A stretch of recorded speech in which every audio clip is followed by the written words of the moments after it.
Worms have played a more important role in world history than humans originally thought. Many love many trials, but what a desert really live without love. I regret to have to tell you that I do not believe in the Bible as divine revelation, and therefore not in Jesus Christ as the Son of God. It's not the biggest, smartest or best that will survive, but those who adapt the fastest. I always feel as though my book is halfway out of Lyle's brain.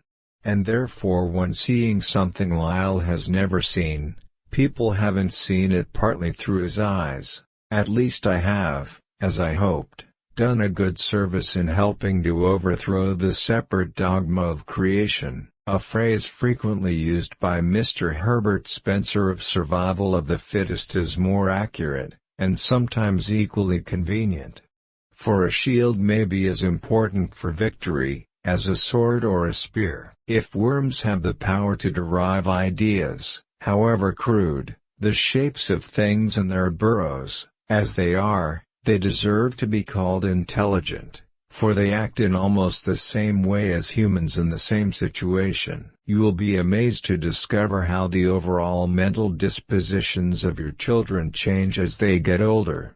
A child and the same when almost an adult, sometimes differ almost as much as a caterpillar and a butterfly. Young people blush much more freely than older ones, but not during infancy, which is amazing, as we know that babies at a very early age blush from arousal. I don't have the speed of comprehension or intelligence that is very unusual in some smart people, for example Huxley. Natural selection acts solely by accumulating successive slight favorable variations. It cannot produce large or sudden modifications. It can act only in very brief steps.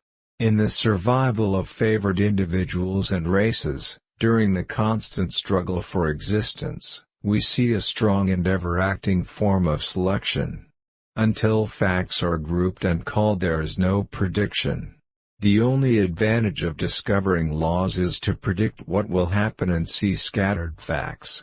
There are several other sources of enjoyment, in the long journey, which make more sense.